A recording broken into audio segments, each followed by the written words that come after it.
បែកនាងចេញពីប្អូនប្រុសរបស់ខ្ញុំចំណែកខ្ញុំវិញខ្ញុំស្អប់នាងដែលក្នុងចិត្តនាងតែងតែមានបរិសម្នាក់ផ្សេងជានិច្ចលូជីយានទាញយកឋានៈជាឈូវងដើម្បីបំបែកខ្ញុំនិងងាយយោហើយបង្ខំឲ្យខ្ញុំរៀបការជាមួយលោកតើនេះជាអ្វីដែលលោកចង់បានមែនទេលីនចាងយានត្រឡប់មកវិញភ្លាមលីនចាងយានហើយប្អូនប្រុសរបស់ខ្ញុំដែលនាងតែងតែនឹកនាបំផុតនោះបានទៅរៀបការនៅដែនដីភាគខាងលិចមិនទាន់បាន1ឆ្នាំផងក៏ទ្រាំនឹងការធ្វើទារុណកម្មមិនបានហើយបានសម្រេចចិត្តសម្លាប់ខ្លួននាងជឿថាអ្នកដែលបង្កឲ្យមានសោកនាដកម្មទាំងអស់នេះគឺរូបខ្ញុំ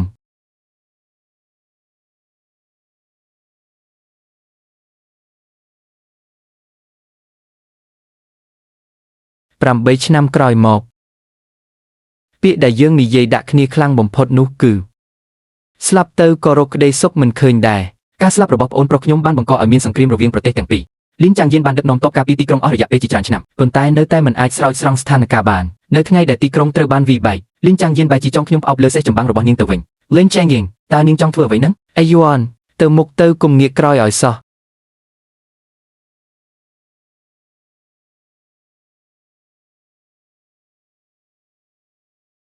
លេងចែងយៀង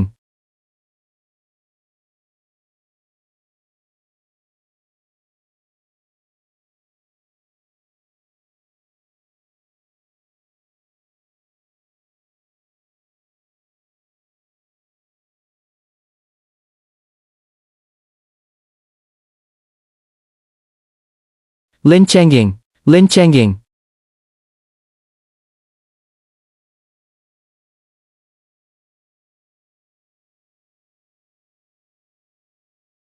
លេងចែងយៀងស្នេហាក្នុងជាតិនេះចាត់ទុកថាបានសង្អស់ហើយប្រសិនបើមានជាតិក្រោយសូមឲ្យព្រះអង្គជួយសម្រេចបំណងរបស់ខ្ញុំនិងគេផងលេងចែងយៀង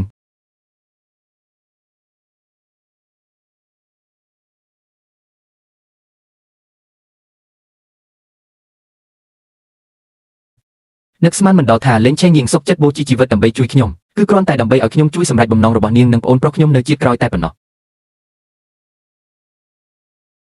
យប់នោះខ្ញុំបានលោតចុះពីលើកំពែងក្រុងដើម្បីស្លាប់តាមប្រទេសជាតិនិងស្លាប់តាមនាង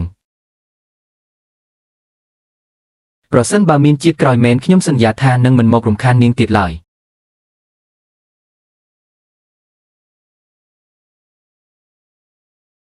ពេលបើភ្នែកឡើងខ្ញុំបែរជាត្រឡប់មកថ្ងៃដែលខ្ញុំសូមឲ្យព្រះបតាប្រទានអាពាហ៍ពិពាហ៍វិញ